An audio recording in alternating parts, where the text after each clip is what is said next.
One of the biggest concerns women have is if they're going to run out of money. Most men don't have it, but many women do. And what I also find interesting is that a lot of times the people that are asking if they're going to run out of money are not the ones that are at risk of running out of money. So just take note of that. I'm not saying that's not the case. Hi, I'm Annette Bau, host of the Wealth Inside and Out podcast and founder of the Millionaire Insider. My mission is to help you simplify the money game so you can create a financially secure and fulfilled life without having to have a PhD or spend countless hours on your finances. You're going to learn how to think like a millionaire, stop worrying about money and wondering if your financial house is truly in order, and instead spend your time doing what you love. With over 3 decades advising 7, 8, and even 9-figure millionaires, and now joining that elite group, I'm in a unique position to help you make the best financial choices so you can create a secure financial future and retirement you love. This is the Wealth Inside and Out podcast. There is nothing fun about struggling or running out of money. So if you or your loved one needs help, get it. Today's episode will help you and your loved ones get your money under control so you can secure your and your family's financial future in retirement. What I'm going to share with you today are 4 serious warning signs that may indicate future financial difficulties for you or a loved one. In all likelihood, you're not the one who's going to be running out of money. Many who will run out of money will avoid this episode like the plague. These 4 simple insights are going to help you and your loved ones notice the clues so either you or they can do something about it before it's too late. If this episode describes you or a loved one, you can start creating your plan now and doing your part to either getting back on track or helping them to get back on track. Today's free resource is our magical budget template. You can go to themillionaireinsider.com/MBT.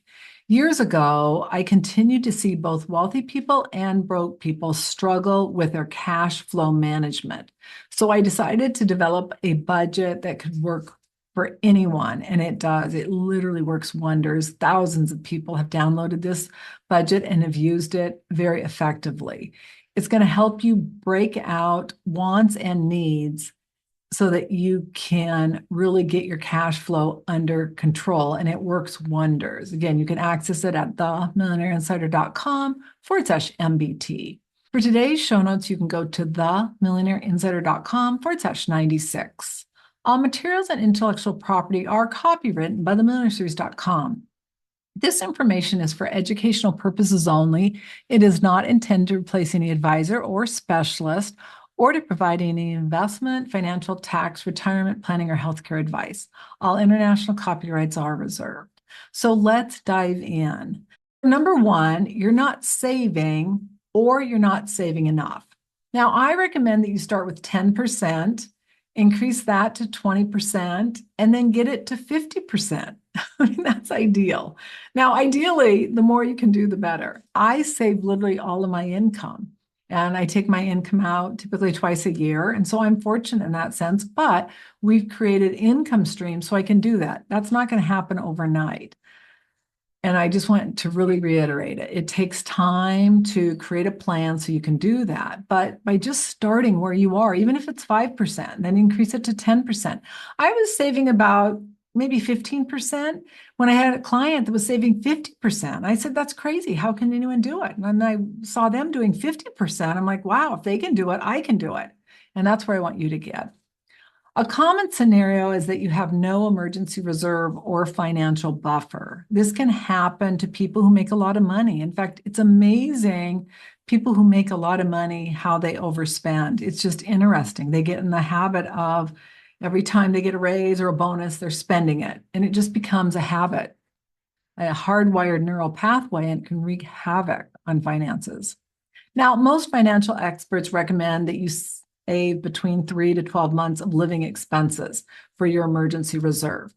I like higher amounts, but again, you got to look at your situation. You've always got to consult with a qualified advisor that's looking at your unique situation. Without a safety net, any unexpected expenses like medical bills, car repairs, or even a job loss could force you into debt or a crisis situation. And just as a reminder, the number 1 cause of bankruptcy is medical expenses. And now, I am not a spendthrift by any stretch of the imagination. Hopefully, you know that from me. But I think the fact that we don't have universal health care is crazy.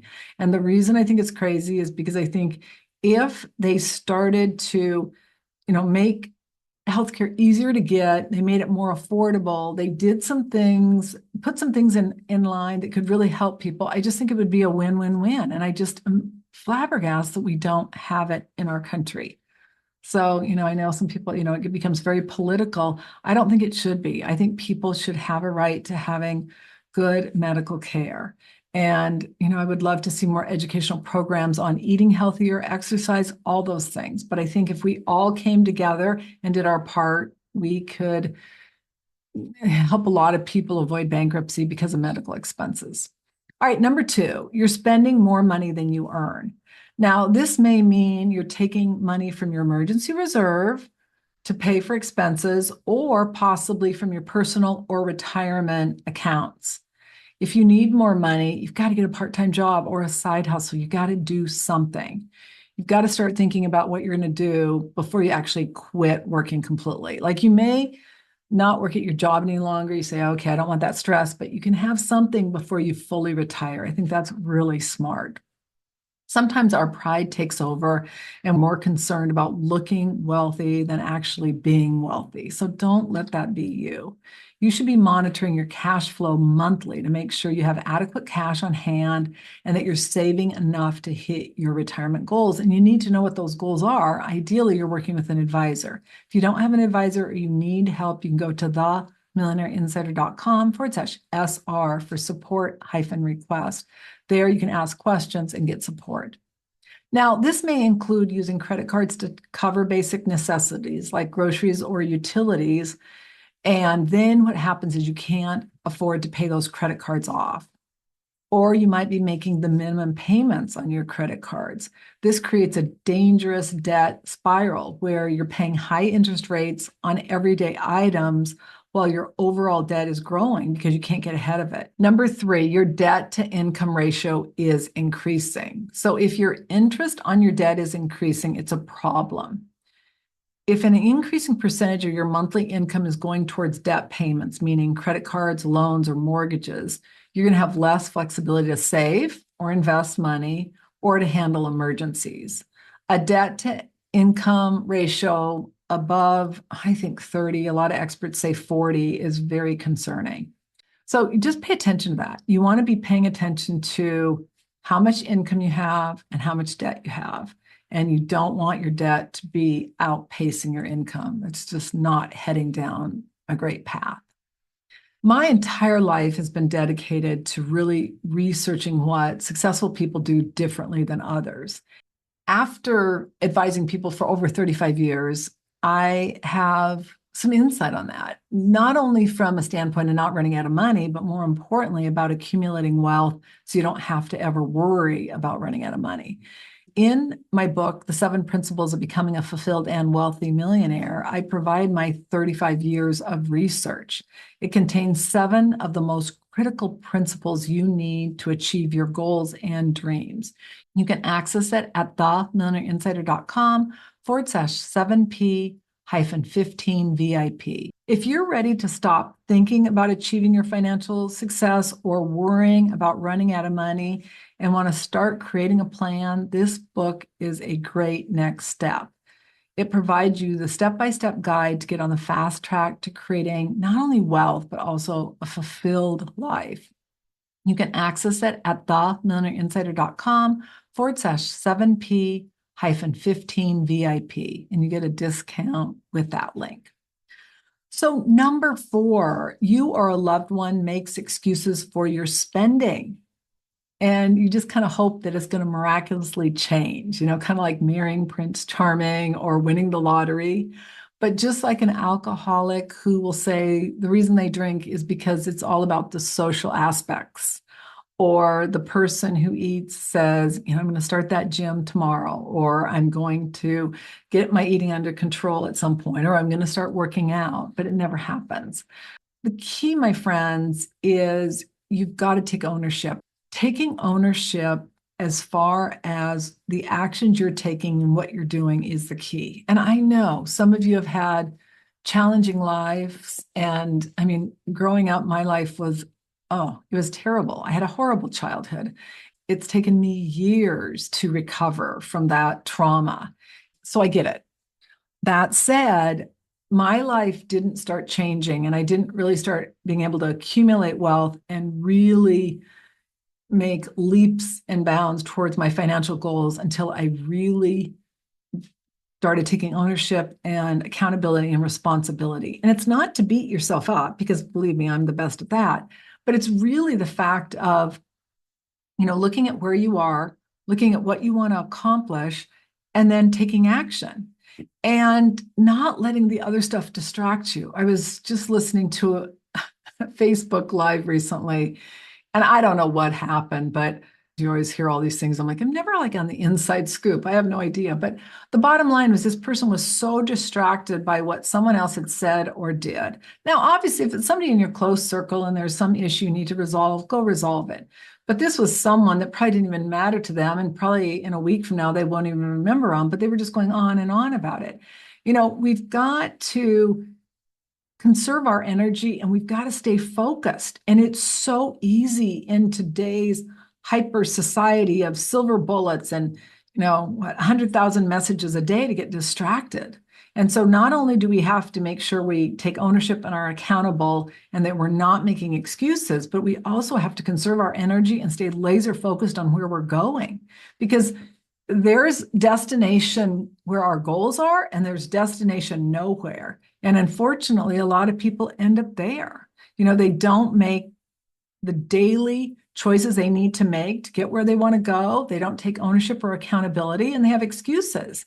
And my friends, there's just no winning sum game in that thought process. We've got to take ownership and responsibility. We can't think the government's going to take care of us or our partner or our company. We've got to get in the driver's seat of our lives and our money. And that, my friends, is the key. And that's why you're here. So I really appreciate you. And I'm so proud of all of you.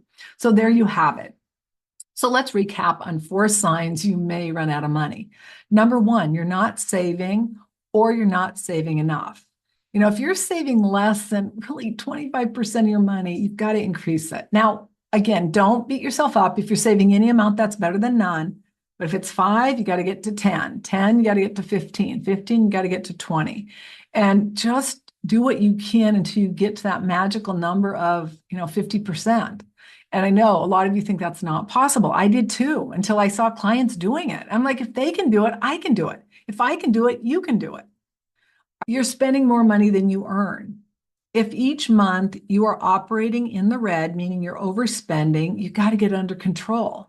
You got to figure out, number 1, how can you earn more money and not spend more? And number 2, how can you cut expenses? Where can you cut expenses from?